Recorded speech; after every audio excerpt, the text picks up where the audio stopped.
Hi, welcome back to the Jason Allan Scott Show. Today, I want to go over someone who is a bit of a hero of mine. A man whose story is so inspirational that I only wear his sneakers, which is kind of mad. But before I get into that, I just want to say a massive thank you to every single one of you. Every one of you that has listened, every single one of you that has subscribed, every single one of you that's left a comment. I have been blown away. I put up on the 7th of January that I was going to start a podcast from zero, that I believed that I had enough experience, had done it enough for so many people that I could get a podcast, launch a podcast, get it monetized, and have it in the charts within 30 days. Within 14 days, I had the podcast live, series 1, talking about the founders that have changed the world. We made it to number 2 in the UK, so thank you so much to all my Brits. And yeah, 17 in the United States, which is incredible, and 47 in the world as of recording this. So I am 7.5 million podcasts. It's pretty impressive. And of course, we've got it monetized. We've got an incredible sponsor for season 1, and in talks now about a sponsor for season 2. But I'm not going to bring that up on episode 1. I wanted to use this time to say thank you. That's what I wanted. So thank you so much to every single one of you for liking, for subscribing, for commenting, for giving me 5 stars. We've got over 1,500 5 stars now on Spotify. Yeah, blown away, absolutely blown away. So thank you. So Aborna, I see you, and I thank you. Okay, without further intervention by me, let's begin. What if the secret to building a billion-dollar empire wasn't talent, or timing, or even luck, but the willingness to feel like a fraud for a full decade while you figured it out? Phil Knight once wrote, "At 24, I did have a crazy idea, and somehow, despite being dizzy with existential angst and fears about the future and doubts about myself, I did decide that the world is made up of crazy ideas." Over the past few weeks, we've looked at Ford's obsession with control, Disney's response to betrayal, and today we're looking at something every founder faces, but few will admit it. The terror of not knowing who you are. Not the LinkedIn version of uncertainty, but the real kind. The kind where you're 24 years old. Accomplished, maybe on paper, but you're still sleeping in your childhood bed. You're staring at high school trophies, and you're thinking, this is me. Still. Today I'm pulling from the book Shoe Dog, a memoir by the creator of Nike, by Phil Knight.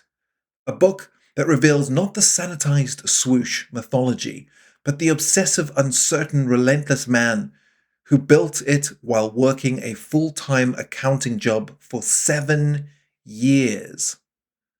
This is a story of a runner who wasn't quite good enough, a business student whose classmates greeted his passion with vacant stares, a son whose father accused him of jackassing around while he sold shoes from his car trunk, and somehow against every rational prediction, this became, I was looking for a pair of Nikes, Nike.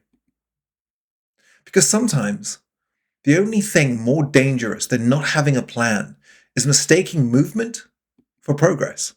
And sometimes the only thing more powerful than knowing what you want is believing in it so completely that other people want to believe in it too.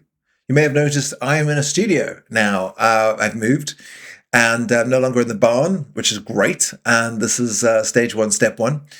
And I just started. I didn't decorate. I didn't get up the sound panels. I didn't do any of it.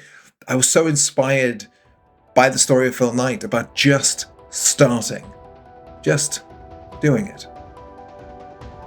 The story is about that. It's about what would happen if you just refused to stop and start even when you know you were not ready. Act 1.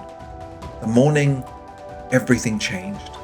the run that rewired everything. It was dawn in Oregon in 1962. Phil Knight is 24 years old, awake before the birds, before the sun. He drinks his coffee, wolfs down his toast, and laces up his green running shoes, and slips out the back door into the fog. He stretches, hamstrings, lower back, and groans as he takes the first bulky steps into the cool road ahead. Why is it always so hard to get started? There are no cars, no people, no signs of life. He is alone with the world. Knight had recently returned home after 7 years away. He was in the University of Oregon, Stanford Business School, a year in the Army, and on paper, he was accomplished. He was a learned, accomplished soldier, a 24-year-old man in full. But late at night, lying in his childhood bed, staring at college textbooks and high school trophies and blue ribbons, he thinks, this is me. Still. He wants to be successful, but unlike his friends, he doesn't know what that means. I did a podcast once with Sophia Giblin on the Treasure Time podcast. No, it wasn't the Treasure Time podcast. There was a podcast before she did that. I can't remember what it was called, but she said, do you consider yourself, inverted commas, bunny ears, for those that can't see me doing it, successful? And I remember being so hurt because on paper, I was insanely successful. But sitting in that chair, all I could think about was how I was going through a divorce, how I'd moved into a friend's second apartment because I couldn't think what to do. I was going to be 3 times divorced. I was alone in a country with no family. Yes, a fantastic group of friends that aligned around me. And this person that I had made my family through marriage was no longer going to be my family. I didn't feel successful. I can only imagine that's what Phil Knight must have thought. Soldier, academic, athlete. But in this bed in his family house, this surrounded by high school trophies. He had no wife, no kids, no house. Nothing. And those were the goals that he was taught to aspire to. And part of him does aspire for them instinctively. I think we all are inspired or aspired to have those things. But deep down, he's searching for something else, something more. He has an aching sense that time is short, shorter than we ever know, short as a morning run. And he wants his time to be meaningful and purposeful and creative and important. And maybe above all, he wants his time to be different. Listen to what happens next. This is Knight himself describing the moment. And then it happened. As my young heart began to thump, as my pink lungs expanded like the wings of a bird, as the trees turned to greenish blurs, I saw it, all before me, exactly what I wanted my life to be. Play. Play. That's the word, the secret of happiness, the essence of beauty or truth. He'd always suspected it lay somewhere in that moment when the ball is in midair, when both boxers sense the approach of the bell, when the runners near the finish line and the crowd rises as one. Play. There's a kind of exuberant clarity in that pulsating half second before the winning and losing are decided. Knight wanted that, whatever that was, to be his life, his daily, everyday life. At different times, he'd fantasized about becoming a great novelist, a great journalist, a great statesman. But the ultimate dream was always to be a great athlete. But sadly, fate had made him good, but not great. At 24, he was finally resigned to that simple fact. He'd run track at Oregon, distinguished himself by lettering 3 or 4 years, but that was that. The end. Now, clipping off one brisk 6-minute mile after another as the rising sun set fire to the lowest needles of the pines, he asked himself a very different question. What if there were a way, without being an athlete, to feel what athletes feel, to play all the time instead of working, or else to enjoy work so much that it becomes essentially the same damn thing? The world was overrun with war and pain and misery. The daily grind was exhausting and often unjust. And maybe the only answer, he thought, was to find some prodigious and improbable dream that seemed worthy, that seemed fun, that seemed a good fit, and chase it with an athlete's single-minded dedication and purpose. Like it or not, life is a game. Whoever denies that truth, whoever simply refuses to play, gets left on the sidelines. And Knight didn't want that. More than anything, that was the thing he did not want, which led, as always, to this crazy idea. Maybe, he thought, running faster, maybe I need to take one more look at my crazy idea. Maybe my crazy idea might just work. Then, no maybes about it. It will work. By God, I'll make it work. He was suddenly smiling, almost laughing, drenched in sweat, moving as gracefully and effortlessly as he had ever had. He saw his crazy idea shining up ahead. And it didn't look all that crazy. It didn't even look like an idea. In his own words, he said it looked like a place. It looked like a person, or some life force that existed long before I did, separate from me, but also part of me, waiting for me, but also hiding from me. Now, Knight admits this might sound high-flown, a little crazy. Maybe it's just a runner's high. Maybe his memory is enlarging this moment or condensing many moments that existed into this one. He doesn't know, and he can't say. So much from those days has vanished. Faces, numbers, decisions that once seemed pressing and irrevocable, all gone like rounded frosty puffs of breath on a long morning run. But what remains is the most comforting certainty, this one anchoring truth. At 24, he had a crazy idea. And somehow, despite being dizzy with existential angst and fears about the future and doubts about himself, as all young men and women, I'm sure, in their mid-20s are, he decided that the world is made up of crazy ideas. History is one long processional of crazy ideas. The things I love most, books, sports, democracy, free enterprise, all started as crazy ideas. So that morning in 1962, he told himself, let everyone else call your idea crazy. Just keep going. Don't stop. Don't even think about stopping until you get there. And don't give much thought to where there, inverted commas, there, bunny ears, is. Whatever comes, just don't stop.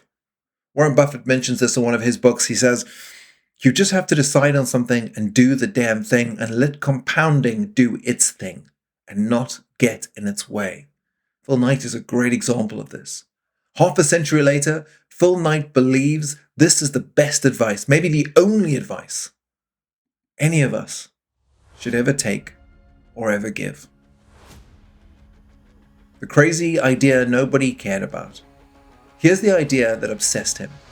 Japanese cameras had made deep cuts into the camera market, once dominated completely by the Germans.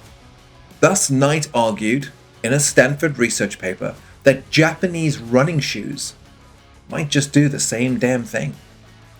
The idea interested him. The idea inspired him. The idea captivated him. It seemed so obvious, so simple, so potentially huge. He spent weeks and weeks on that paper, moved into the library, devoured everything he could find about importing, exporting, and starting a company. And finally, as required, he gave a formal presentation to his classmates. And they all reacted with formal boredom. Not one single person asked a single question. They greeted his passion and intensity with labored sighs and vacant stares. The professor, however, gave him an A. That's it. 1 A. 0 questions. No validation. No encouragement. Just a grade on a paper that consumed him.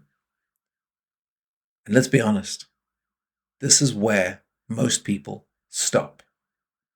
Because here's what nobody tells you about specific knowledge. It feels like obsession before it feels like expertise.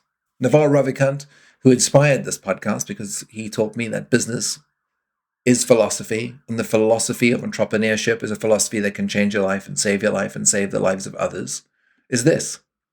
Specific knowledge is found by pursuing your genuine curiosity and passion rather than whatever is hot right now. Knight was a runner. He knew shoes mattered. He'd studied business. He understood import markets. His unique combination of experience gave him a perspective that nobody else had. Sadly, perspectives just don't pay rent. An obsession looks like a waste of time most of the time, until that one time when it's not. And if you give it enough time, it'll compound. So Knight did what every founder eventually does when the path forward isn't clear. He bought himself time. The world trip that wasn't a detour. Before setting out to be an adult, Knight decided to travel the world. He wanted to see everything. Hawaii, Tokyo, Hong Kong, Rangoon, Calcutta, Bombay, Saigon, Kathmandu, Cairo, Istanbul, Athens, Jordan, Jerusalem, Nairobi, Rome, Paris, Vienna, West Berlin, East Berlin, Munich, and London. His friend Carter, a former college basketball star who wore thick glasses and read good books, laughed when Knight laid out this mental itinerary. Knight, mortified, looked down, began to make apologies. Then Carter, still laughing, said, "What a swell idea, Buck." Buck, Knight's nickname, what his father called him, what his friends called him. Carter wasn't laughing at him. He was laughing with joy, with glee. It took cojones to put together an itinerary like that, Carter said, and he wanted in. Days later, Carter got approval from his parents, plus a loan from his father. See? An open shot. Take it. That was Carter. Knight told himself there was much he could learn from a guy like that as they would circle the earth. By the way, context matters here. This was 1962. 90% of Americans had never, ever been on an airplane. What Knight was doing was considered crazy and extremely dangerous at the time. His family thought he was insane, but Knight had a plan within the plan. He would stop in Japan. He'd make appointments with shoe factories, see if he could do a deal, start importing Japanese shoes to sell in America. It was audacious. It was unlikely. It was probably impossible. But it was his. It was his plan. So they flew to Hawaii. They landed. They liked it so much they rented an apartment and got jobs. They decided to stay. They weren't supposed to stay. They had an open-ended ticket. The world was waiting. But Hawaii felt good. So they stayed. They stayed for several months. Knight sold encyclopedias door to door. He hated it. He was terrible at it. And then he got a job selling securities, investments, mutual funds. And he made enough money to live. And then, listen to this, a perfect Hawaiian autumn followed. Days of contentment and something close to bliss. followed by a sharp, hard restlessness. One night, Knight set his beer on the bar and turned to Carter and said, "I think maybe the time has come to leave Shangri-La." He didn't make a hard pitch. It was clearly just time to get back to the plan. But Carter frowned. He stroked his chin. "Gee, Buck, I don't know." See, Carter had met a girl, a beautiful Hawaiian teenager with long brown legs and jet black eyes, the kind of girl who greeted their airplane, the kind Knight dreamed of having met himself, but never would. Carter wanted to stick around. Knight left the bar. He went for a long walk on the beach. Game over, he told himself. The last thing he wanted was to pack up and return to Oregon, but he couldn't see traveling around the world alone either. "Go home," a faint inner voice told him. "Get a normal job. Be a normal person." Then he heard another faint voice, equally empathic. "No, don't go home. Keep going. Don't stop." On Thanksgiving Day, Phil Knight left Carter in Hawaii and flew to Tokyo alone. Here's what I want you to notice. Knight could have gone home. He had every rational reason to quit. The trip wasn't working out. His friend had abandoned him. The plan was falling apart. But he kept going. And not because he was confident, not because he had clarity, but because stopping would feel worse than uncertainty. And this is the first principle of long-term games. Momentum matters more than certainty. Knight didn't know if this idea would work. He didn't know if anyone would buy Japanese shoes. He didn't know if he could even get a meeting in Japan. But he knew one thing. If he went home, the game was over. So he got on the plane. A meeting that changed everything. Tokyo. Knight sets up appointments with shoe factories. He pitches them on the idea. "Let me be your distributor. Let me sell your shoes on the west coast of the United States."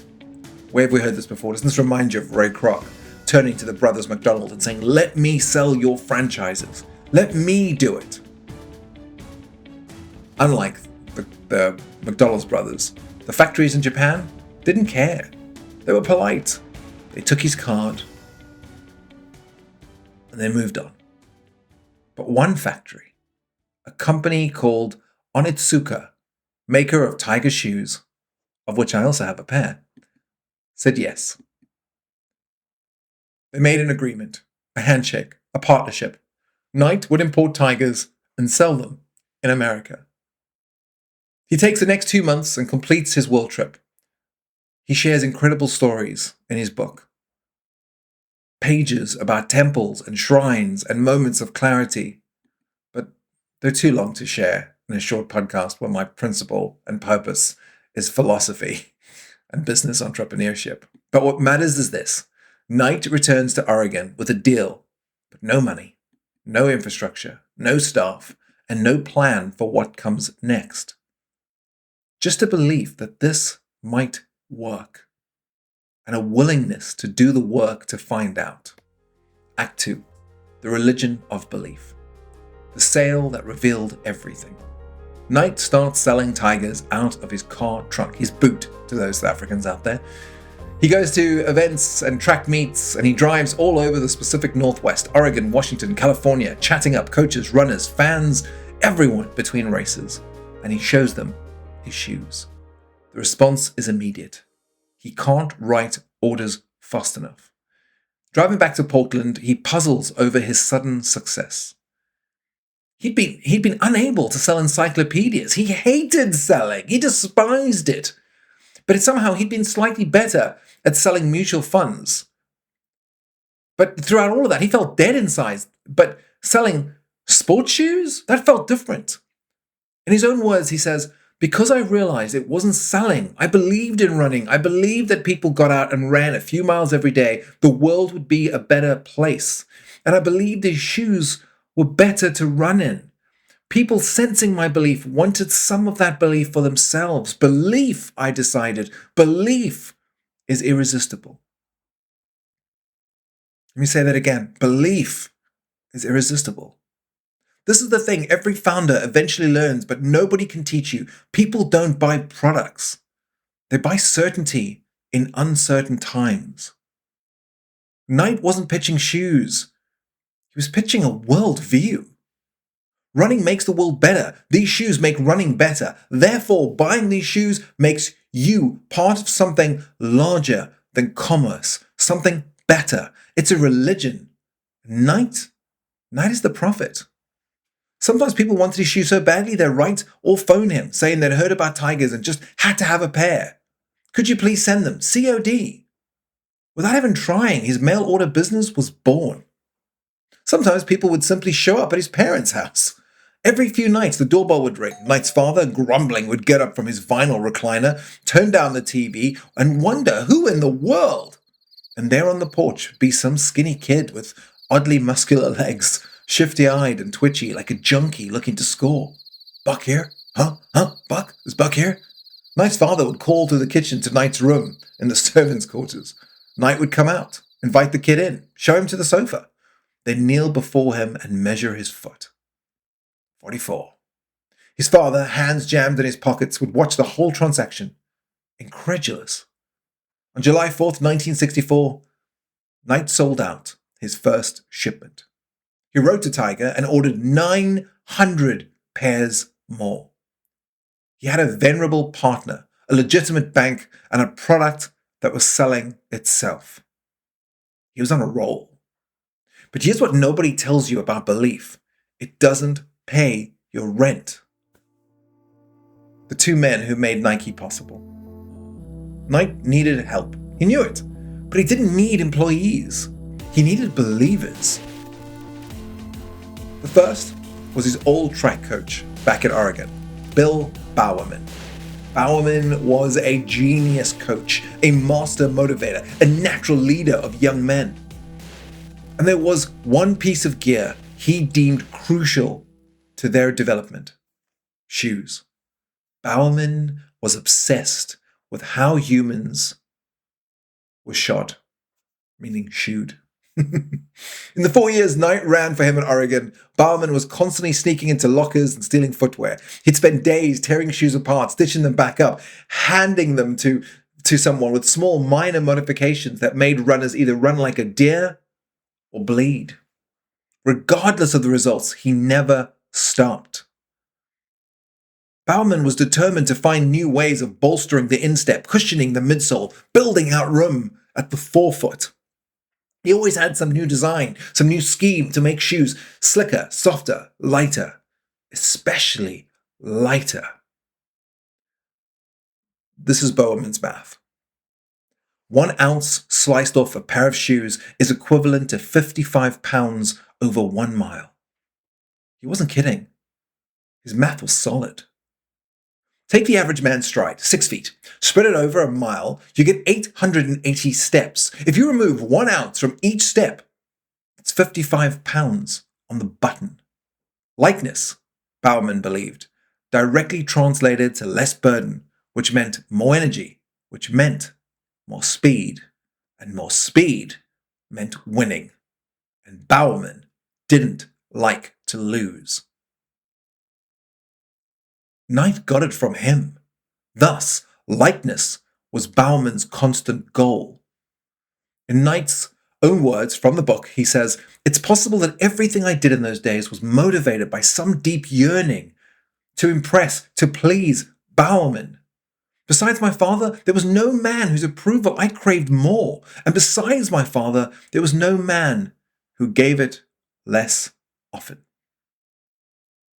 I hate reading that. I had someone say to me once, you can judge a man's success by the brokenness of his relationship with his father. The more books I read, the more I find that to be true. The more I look at my own life and my own broken relationship with my own father, the more I realize that to be true. I hope some future person who's doing some future version of a podcast, reading books about the people that changed the world, have a different story to tell about fathers and sons. But let's move from that, the poverty of relationships with fathers and sons, to the frugality that carried over to every part of Bowerman's makeup. Bowerman weighed and hoarded words of praise, like people from my own hometown of South Africa hoard uncut diamonds. But Knight loved Bowerman and feared him in equal parts. And neither impulse ever went away. Sometimes the fear was less, sometimes more. Sometimes they went right down to my shoes, which he had probably cobbled with his own bare hands. Love and fear, the same binary emotions that governed Knight's relationship with his own father. Knight wondered sometimes if it was more coincidence that Bowerman and his father, both cryptic, both alpha, both inscrutable, just so happened to have both been named Bill. And yet the two men were driven by very, very different demons. Knight's father, the son of a butcher, was always chasing respectability. Bowerman, whose father had been governor of Oregon, didn't give a damn about respectability. Bowerman was also the grandson of legendary pioneers, men and women who walked the full length of the Oregon Trail. When they stopped walking, they founded a tiny town in East Oregon called Fossil. Bowerman spent his early days there and compulsively returned. Part of his mind was always back in Fossil. Which was funny, Knight says, because there was something distinctively fossilized about Bowerman. Hard, brown, ancient. He possessed a prehistoric strain of maleness, a blend of grit and integrity, and calcified stubbornness that was rare in Lyndon Johnson, the president of the time. It's America. Today it's all but extinct. He was a war hero too. Of course he was. But here's the thing. The most famous track coach in America never considered himself a track coach. In fact, he detested being called coach. Given his background, his makeup, he naturally thought of himself as something else. And he thought of track as a means to an end. He called himself a professor of competitive responses. His job, as he saw it, and often described it, was to get you ready for the struggles and competitions that lay ahead, far beyond Oregon. Think about that. Bowerman didn't just train runners. Bowerman trained competitors. People who could handle pressure, disappointment, failure, fear. Through Knight's memoir, he constantly compares business with running, with sport, and sometimes with war.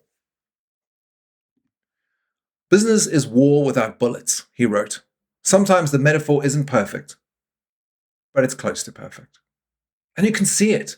You can see it in this paragraph where Bowerman thought of his job not only to make runners fast, but to prepare them for struggles and competitions that lay ahead after they were done running. Despite this lofty mission, or perhaps because of this lofty mission, the faculties at Oregon were Spartan. Dank wooden walls, lockers that hadn't been painted in decades. In fact, the lockers had no doors, just slats to separate your stuff from the next person's. They hung clothes on nails, rusty nails. They sometimes ran without socks, and complaining never crossed their minds. They saw their coach as a general to be obeyed quickly and blindly. In Knight's mind, Bowerman was Patton with a stopwatch. Patton, by the way, is a famous American army military man. He wasn't a god. But like all ancient gods, Bowerman lived on a mountaintop. His majestic ranch sat on a peak high above the campus. And when reposing on his private Olympus, he could be just as vengeful as the Greek gods themselves. One story in the book talks about Knight, and it points out how this is true. Apparently, there was a truck driver who often disturbed the peace on Bowerman's mountain. He took a turn too fast and frequently knocked over Bowerman's mailbox. Bowerman scolded the truck driver. He threatened to punch him in the nose, but the trucker paid no heed. He drove as he pleased, day after day after day, so Bowerman rigged the mailbox with explosives. Next time the trucker knocked it over, boom! When the smoke cleared The trucker found his truck in pieces, tires reduced to ribbons. He never again touched Bowerman's mailbox. A man like that you didn't want to get on his wrong side, especially if you were a gangly, middle-distance runner from the Portland suburbs. Knight tiptoed around Bowerman. But even so, Bowerman often lost patience with Knight. Knight remembers only one time when Bowerman got really sour. Knight was a sophomore, been worn down by scheduled classes all morning, practice all afternoon, and homework all night. One day, fearing he was coming down with the flu, Knight stopped by Bowerman's office to say that he wouldn't be able to practice that afternoon. Bowerman said, "Who's the coach of this team?" Phil Knight responds, "You are." Bowerman says, "Well, as coach of this team, I'm telling you to get your ass out there. And by the way, you're going to have a time trial today." Phil Knight was close to tears, but he held it together. He channeled all his emotions into that run. And he posted one of the best times of the year. As he walked off the track, Phil Knight glared at Bowerman. "Happy now, you son of a beep!" Bowerman looked at him, checked his stopwatch, looked at him again, and nodded. He had tested Knight. He had broken him down, and he had remade him, just like a pair of shoes. And Knight had held up. Thereafter, Knight was truly one of Bowerman's men of Oregon. When Knight sent Bowerman a pair of tigers, Bowerman's response was immediate. "Why don't you let me in on this deal?" They became partners. Knight owned 51%, and Bowerman, he owned the other 49%. For the next 30 years, Bowerman would innovate relentlessly. The waffle sole, one of Knight's most famous designs, it came straight from Bowerman, pouring rubber into his wife's waffle iron. He wasn't a designer, per se. He was a mad scientist. And Knight gave him complete freedom to be a mad scientist, to have mad experiments, because Knight understood something crucial. You don't manage believers. You unleash them. The second believer was a man named Jeff Johnson, JJ. Knight met him at a track meet, and he sent him a pair of tigers as a gift. Johnson wrote back, saying he tried them on, he'd gone for a run, and he liked them. He'd liked them a whole lot. People kept stopping him, pointing at his feet, asking where could they get neat shoes like that. He was looking for a way to earn extra cash, apart from his gig as a social worker. Knight wrote back and offered him a post as a commission salesman.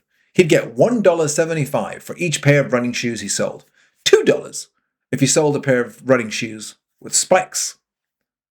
Johnson wrote back right away, accepting the offer. And then the letters didn't stop. In fact, on the contrary, they increased. They increased in length. They increased in number. At first, they were 2 pages long, then 4 pages long, then 8 pages long.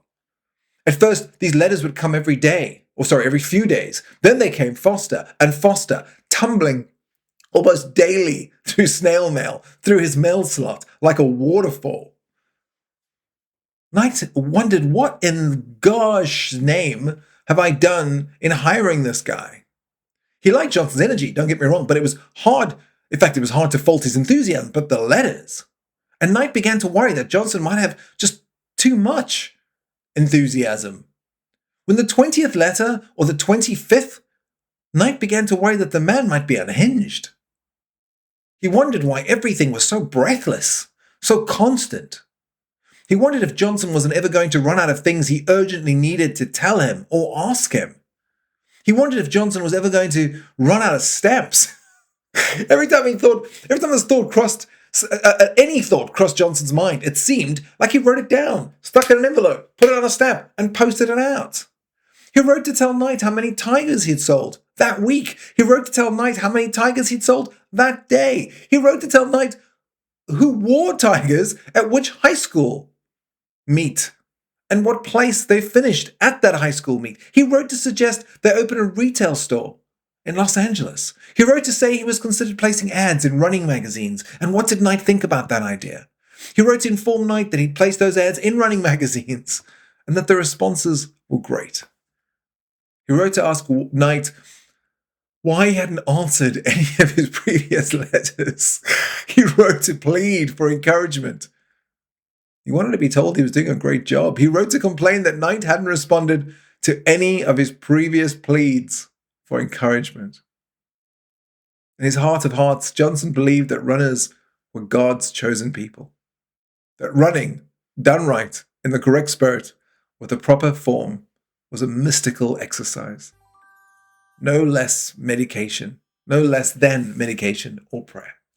Thus he felt called to help runners to reach their nirvana. Knight said, I've been around runners much of my life, but this kind of dewy romanticism was something I'd never encountered. Not even the hero of running, Bowerman, was as pious about the sport as Blue Ribbon's part-time employee number 2. I should mention at this point that that was the name of the company. It was called Blue Ribbon. When he was in Japan, he was making the deal. They were like, what's the name of your company? And he could not think of a single name. So he just thought about his blue ribbons hanging in his childhood bedroom and said, because he was a runner, and blue ribbon is a runner's medal, or a medal for athleticism. He said Blue Ribbon Enterprises. And so that was the name of the company, Blue Ribbon. For the first 6 or 7 years, by the way, Knight was doing everything part-time, which is something I think people forget. When you hear Nike, you don't think nights and weekends for 7 years while working full-time as an accountant. But that's the reality. That's what he had to do. By the way, Johnson never stopped writing. Johnson wanted to make a living doing this, which back then was impossible in 1965. But in Blue Ribbon, Johnson thought he saw a way to make it a reality.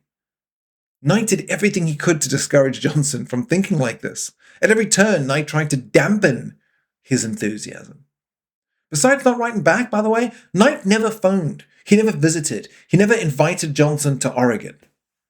He also never missed an opportunity to tell Johnson the unvarnished, brutal truth about the difficulties of this company and these shoes. In one of Knight's rare replies, he said it very flatly, very plainly. He said, "Through our growth has been good.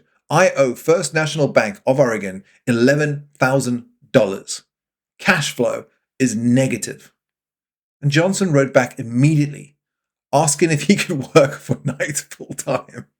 And this is a direct quote from Johnson. He said, "I want to be able to make it on Tiger, and the opportunity would exist for me to do other things as well. I could do running, I could do schooling, I could be my own boss." And Knight just shook his head. He said, "I tell the man Blue Ribbon is sinking like the Titanic, and he responds by begging for a berth in first class." In other words, accommodation in first class. In late summer of 1965, Knight accepted Johnson's offer to become the first full-time employee of Blue Ribbon. If we do go down, Knight thought, well, misery loves company. The typical Johnson letter would close with a lament, sarcastically or pointedly earnest about Knight's failure to respond to his previous letter, and the letter before that. There'd be a PS, and usually another PS. Then one last plea for encouraging words, which Knight never sent. He just didn't have time for encouraging words. And besides that, it just wasn't Phil Knight's style to send encouraging words.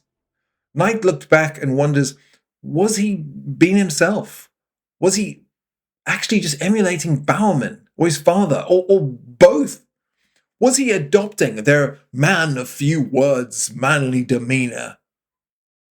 Was he modeling all the men that he admired?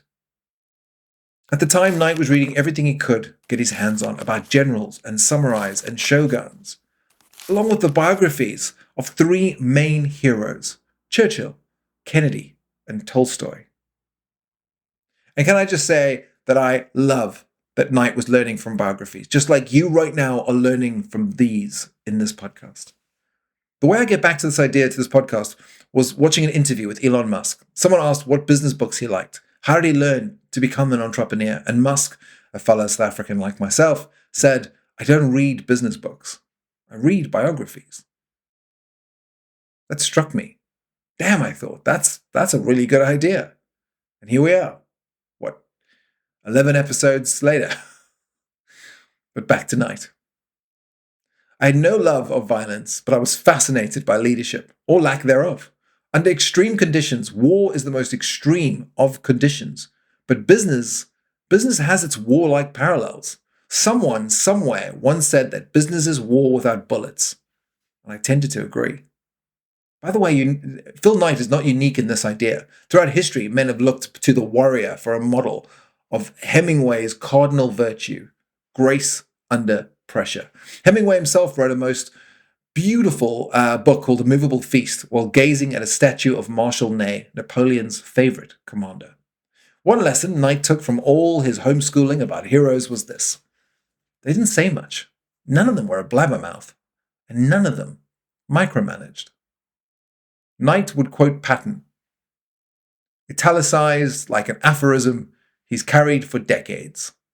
He had this written down. It said, don't tell people how to do things. Tell them what to do and let them surprise you with their results. By the way, when we do an episode on Sarah Blakely, you'll find this is exactly how she managed Spanx. But back to Phil Knight. So Phil Knight didn't answer Johnson. He didn't pester Johnson. He didn't manage Johnson. Having told Johnson what to do, Knight just hoped Johnson would surprise him and do it well. And to Johnson's credit, although he craved more communication, he never let the lack of it discourage him. If anything, it seemed to, from my perspective, motivate him.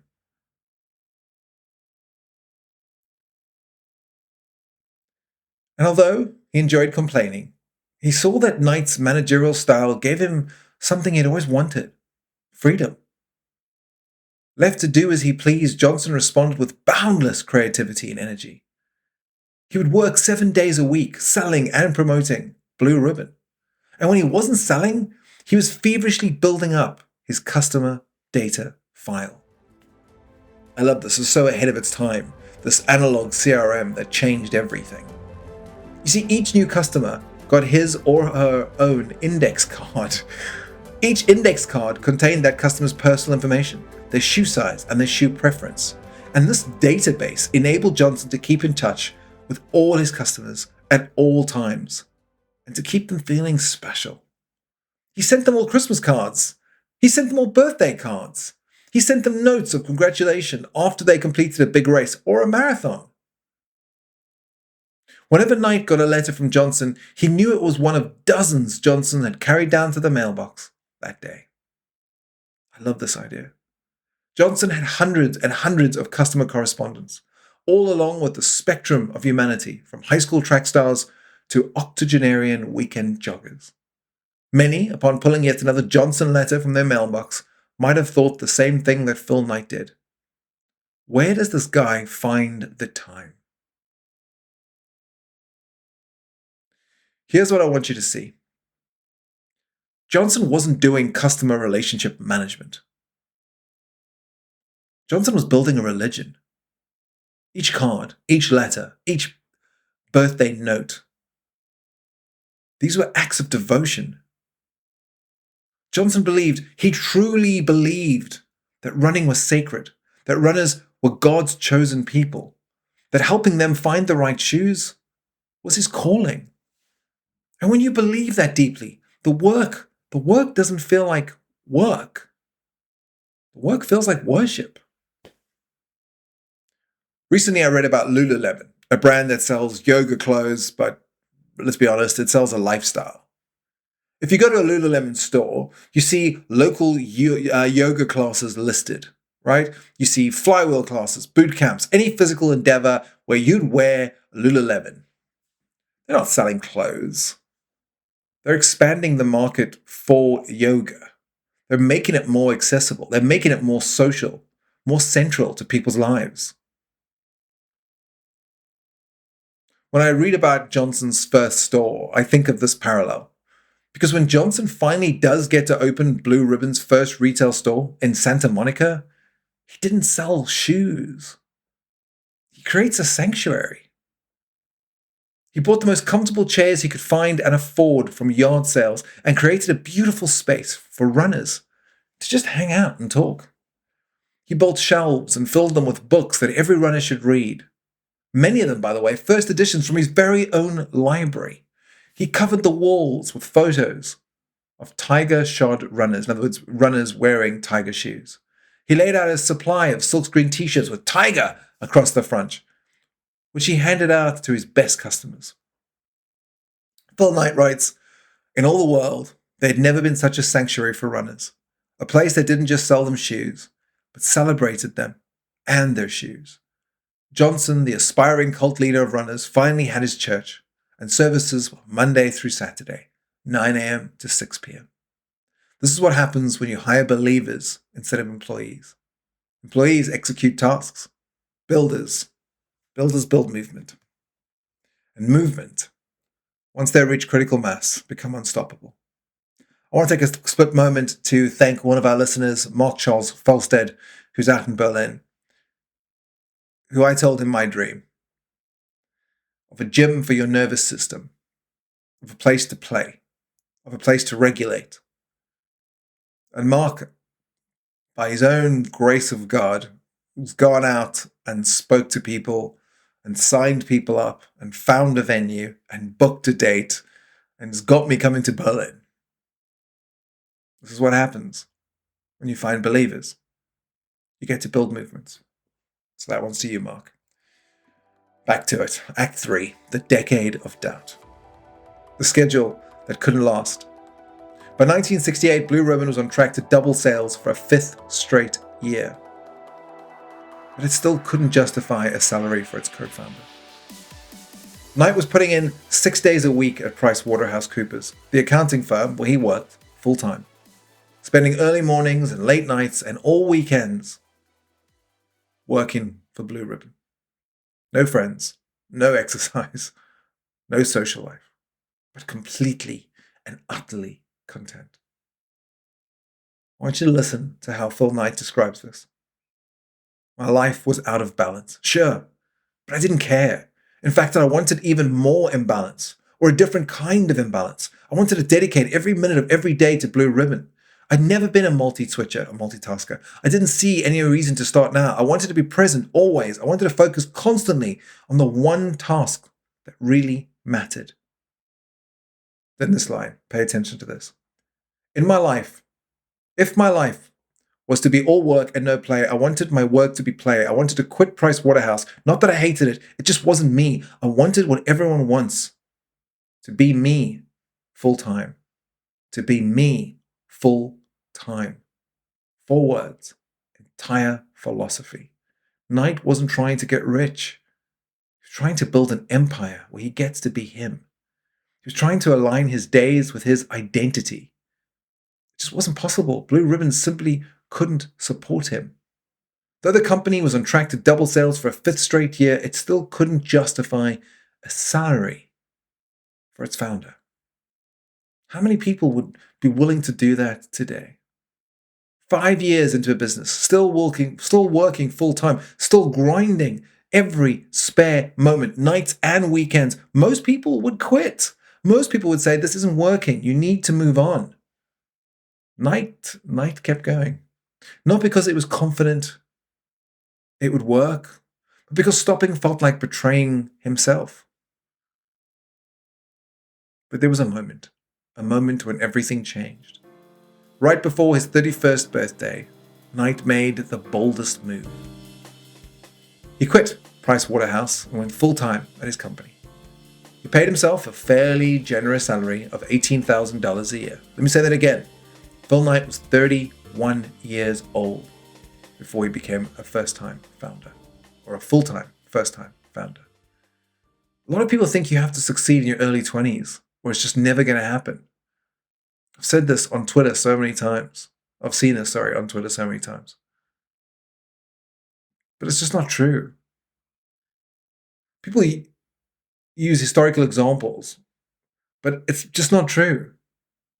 In Phil Knight's case, he was 31 before he could even afford to start. Suddenly, a whole new cast of characters was wandering in and out of the office. Rising sales enabled Knight to hire more and more reps. And yes, most were ex-runners. And yes, most were eccentric, as only ex-runners can be. And when it came to selling, they were all business. Because they were athletes. Because they were inspired for what they were trying to do.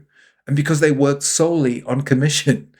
They were burning up the roads, hitting every high school or college track meet with a 1,000-mile radius. Their extraordinary efforts were boosting numbers even more. They had posted $150,000 of sales in 1968. In 1969, they were on their way to just under $300,000. Years later, decades later, Knight wrote this. I struggle to remember. I close my eyes and think back, but so many precious moments from those nights are gone forever. Numberless conversations, breathless, laughing fits, declarations, revelations, confidences. They're all fallen into the sofa cushions of time. He remembers only that they always stayed up half the night, cataloguing the past and mapping out the future. He remembers that they took turns describing what their little company was and what it might be one day. And what it must never be. How I wish, Knight said, on just one of those nights I'd had a tape recorder or kept a journal, as I did on my trips around the world. And this hit me hard when I read it. Because it's not just about business. It's about life. When I was a kid, everyone told me my life would go by so fast. So quick. And it has. I'm half a century old. How did that happen? When did that happen? I want to start recording my thoughts. I want to start putting more of my story in these stories. I want to take more pictures. But pictures don't capture presence. They don't capture the breathless laughing fits with friends, the declarations, the confidences. Knight is talking about the very foundations of Nike, having conversations and experiences he thought he'd remember forever. And now, half a century later, they're gone. They've fallen into the sofa cushions of time. Isn't that beautiful writing? It's a beautiful writing. But it's also a beautiful warning. Document what matters, not obsessively, not performatively, but intentionally. Because memory is fragile. And the moments that shape you are often the ones you forget first. Act 4. The crisis that became liberation. The betrayal that Phil Knight saw coming. For most of the 8 years of Blue Ribbon, they were distributors. They sold other people's shoes. Specifically, let's be honest, they sold tiger shoes, made by a Japanese company called Onitsuka. At first, it was a great partnership. Onitsuka needed distribution in the US, and Knight needed a great product, a light product. But as Blue Ribbon grew, that relationship frayed. Orders were delayed. Shipments were wrong. Designs were ignored. And then Knight found out. Onitsuka was looking to replace distributors in the United States. Essentially, they wanted to cut off Blue Ribbon. And this is the Henry Ford lesson all over again. In my podcast on Ford, I talked about the Dodge brothers, who built parts for Ford, but didn't control the relationship. Their lawyers warned them, you're putting all your eggs in one basket, and it's not your basket, it's Ford's basket. Ford eventually pulled the rug out. The Dodge brothers survived only because they'd started selling their own cars years later. Dodge bought. Knight, by the way, learns the same lesson. About a year before Onitsuka cut them off, Knight decided we need to make our own shoe. So he goes to other factories in Japan, in Mexico, and he contracts them to build what would then become Nike. And it's such a good thing he did. Because guess what? Sure enough, Onitsuka Tiger cut them off at the knees. Independence Day. Knight gathers his team. The nation's economy was in the tank. Recession had started, gas lines everywhere, political gridlock, rising unemployment, and Nixon just being frickin' Nixon. Vietnam. It felt like the end times. And everyone in the room had already been worrying about how they were going to make rent. How were they going to pay for the energy to keep the lights on? And now this? Phil Knight lays out the situation. We've come, folks, to a crossroads. Yesterday, our main supplier, Onitsuka, cut us off. He let that sink in. He watched everyone's jaws drop. Until it sorts itself out, we're completely on our own. We're set adrift. We have this new line, Nike, which the reps in Chicago seem to like. But, well, frankly, that's all we've got. Knight looked down at the table. Everyone was sinking. Everyone was slumping. And he looked at Johnson. There was something in Johnson's handsome face Knight had never seen before. Surrender. Like everyone else in the room, Johnson was giving up.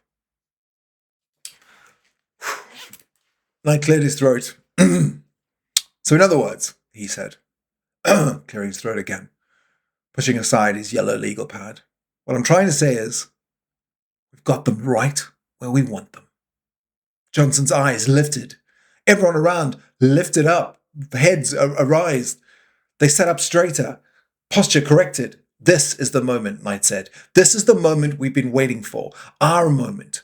No more selling someone else's brand. No more working for someone else. Onitsuka has been holding us down for years. Their late deliveries, their mixed up orders, their refusal to hear and implement our design ideas. Who amongst us isn't sick of dealing with all of that? It's time we faced facts. If we're going to succeed or fail, we should do so on our own terms, with our own ideas, our own brand. We posted $2 million last year, none of which had anything to do with Onitsuka. That number was a testament to our ingenuity and hard work. Let's not look at this as a crisis. Let's look at this as our liberation. Today is our Independence Day. Yes, it's going to be rough. I won't lie to you. We're definitely going to war, people, but we know the terrain. We know our way around. And that's the reason I feel in my heart, this is a war we can win. And if we can win it, when we win it, I see great things for all of us on the other side of victory. We are still alive, people. We are still alive. By the way, this happens in the 70s. The next 8 years are a blur of innovation, competition, trials, and tribulations. Bowerman creates the waffle soul. They sign endorsement deals, first for $5,000, then $100,000. Knight writes, that's fine, you can have the $100,000, but no one will ever get an endorsement that large again. Which is funny, considering LeBron James' Nike endorsement is rumored to be $30 million a year, forever, till he dies, potentially making more than $1 billion. But they continue. They fight the US government. They fight Adidas. They fight Converse. They nearly go bankrupt multiple times. They keep going. Because that's what Phil Knight does. He keeps going. He doesn't stop. It's why I wear Nike shoes. I look down and I remind myself to just keep going. Knight goes public the same week as Apple. Knight's stake is worth $178 million. And he asks himself, what are you feeling? It wasn't joy. It wasn't relief. If he felt anything, it was regret. Good God, he thought. That's what I feel. I feel regret. I honestly wish I could just do it all over again. And then he fell asleep for a few hours. When he woke up, it was cold and rainy. He went to the window, and the trees were dripping in water, and everything was just a sight of mist and fog. The world was the same, as it had been the day before, as it had always been in all the days he'd ever seen. Nothing had changed. Least of all, him. Yet somehow, now he was worth $178 million. He showered, he ate breakfast, and he drove to work. He was at his desk, as always, before anyone else. This is the thing nobody tells you about success. It doesn't feel like arrival, like something happens. It just feels like continuation, a carrying on of the thing that you started. The same doubts exist, the same fears exist, the same relentlessness if you are lucky enough to have it. There's just more zeros in the bank account. There's more shots to take. Act 5, The Regrets of a Builder. In the last chapter of Shoe Dog, he calls it Knight, as in N-I-G-H-T. And Phil Knight is in his mid-70s, writing these words at the close of this memoir. He shares personal stories, somewhat tragic, his son Matthew's death, which he mentions, but doesn't dwell on. But what I think we can learn most from him are his regrets, because most of us think we know what we want, we think we know what will make us happy, but we're terrible predictors of our own satisfaction. There's a lot we don't understand about what actually matters until we're close to the end. And Phil Knight, well, hopefully Phil Knight lives to be 100, but right now, he's 79 or 80 years old. When he's writing this is what he says. He says, "Of course, above all, I regret not spending more time with my sons. Maybe if I had, I could have solved the encrypted code of Matthew Knight. And yet I know that this regret clashes with my secret regret. My secret regret that I can't do it all over again." He regrets not spending more time with his sons, sure. But he also regrets that he can't relive the whole damn thing. God, how I wish I could relive the whole damn thing. Surely this is the paradox that every builder faces. The thing that made you successful is the thing that cost you everything else. You wouldn't trade it. Even knowing what you know now, even with all the piled up regrets, if you're honest with yourself, you still wouldn't trade it. Because the work mattered.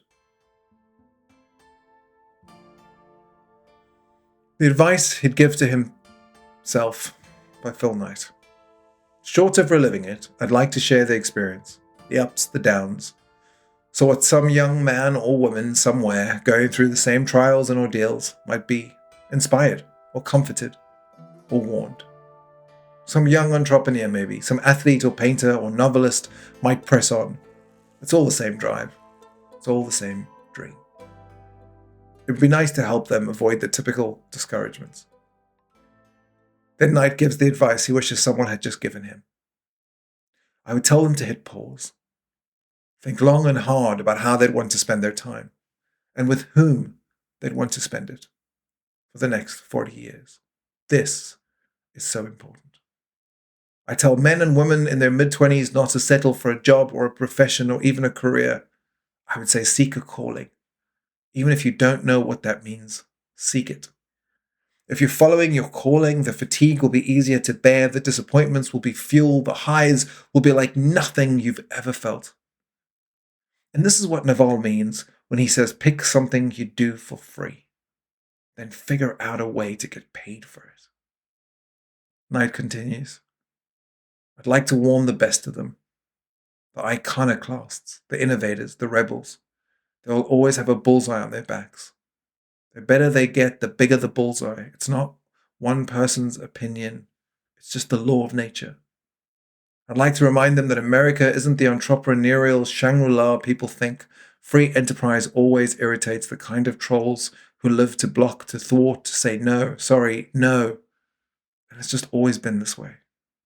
Entrepreneurs have always been outgunned, outnumbered. They've always fought uphill, and the hills have never been steeper. America is becoming less entrepreneurial, not more. A Harvard Business School study recently ranked all the countries in the world in terms of their entrepreneurial spirit, and America ranked below Peru. And those who urge entrepreneurs to never give up, they are charlatans. Sometimes you have to give up. Sometimes knowing when to give up, when to try something else, is genius. Giving up doesn't mean stopping. Don't ever stop. And this is the final lesson. This is the one thing I want you to take away from Phil Knight's story. He didn't know what he was doing. He worked a full-time job for 7 years while building Nike, on nights and weekends and spare time. He didn't go full time until he was 31, paying himself $18,000 a year. His classmates greeted his idea with boredom. His father accused him of jackassing around. He had no talent for sales, no natural charisma, no ability to raise money. What he had, all he had, was belief. Belief that running made the world better. Belief that better shoes mattered. Belief that he just kept going. Just kept going. Something would break his way. And today we know it did. Not because he was lucky. Not because he was brilliant. But because he refused to stop.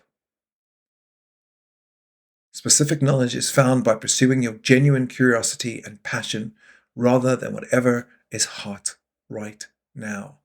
Knight pursued running shoes because he was a runner who cared about shoes.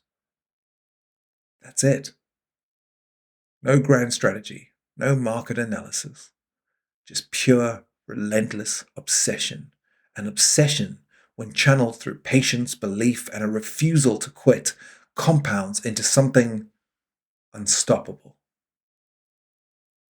And Knight also understood something that most founders miss. I know I have. Don't build alone. Build with believers. Bowerman, Johnson, the early reps who worked on commission because they believed in the mission. They weren't employees. These were his apostles. And apostles don't need management. They just need freedom and a mission. And Knight gave them that. He didn't micromanage. He didn't pester. He set the vision. Then he let them surprise him with their results.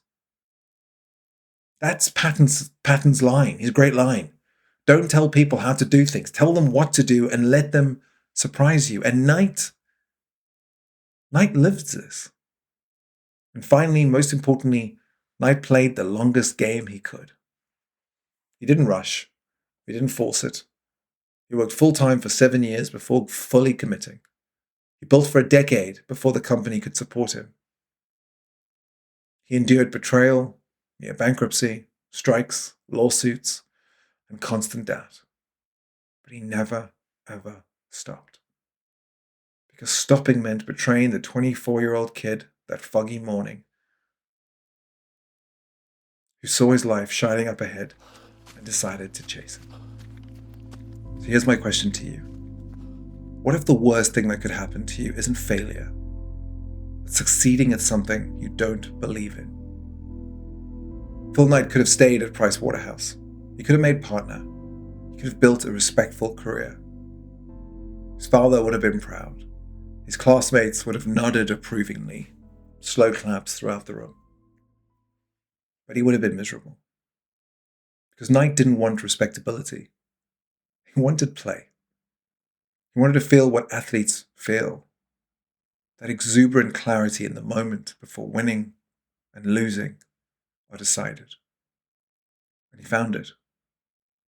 Not by being the best runner. Not by being the best salesman. Not even by being the best businessman. But by refusing to settle for anything less than a calling. Entrepreneurship is essentially an act of creating something from scratch, predicting that society will want it so bad they'll pay for it, and then figuring out how to scale it. But it's so much more than that. I believe entrepreneurship is a philosophy. I believe it is an act of faith. Faith that your obsession matters, that your belief is contagious, that if you just keep going, you'll find others who believe it too. Knight found Bowerman, he found Johnson, he found a team of ex-runners who worked on commission because they believed that running made the world better. And together, all of them, collectively, they built Nike. Not because they were smarter, not because they were better funded, but because they believed.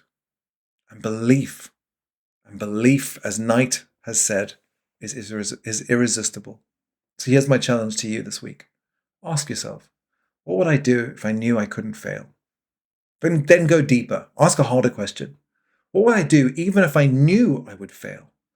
but the work itself mattered enough to make the failure worthwhile. If you can answer that, you found your calling.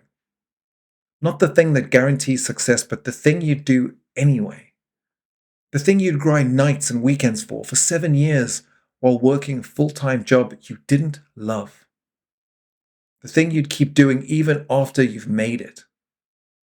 Because the work itself is the reward. Mike doesn't regret spending more time with his sons, even though I think he should. He doesn't regret building Nike, because Nike wasn't just a company. It was his answer to the question, how do I want to spend my life? His answer was simple. His answer was one word, playing. Find your version of play. Surround yourself with believers and don't ever stop. Even when it's hard, especially when it's hard. Because stopping doesn't mean quitting. It means sometimes you have to find a different game. But don't ever stop playing. Next time on the Allan Scott Show, we'll explore a founder who built an empire, not by controlling everything, but letting go at exactly the right moments. Until then, seek your calling, build with believers, play long-term games. I'm Allan Scott. I see you.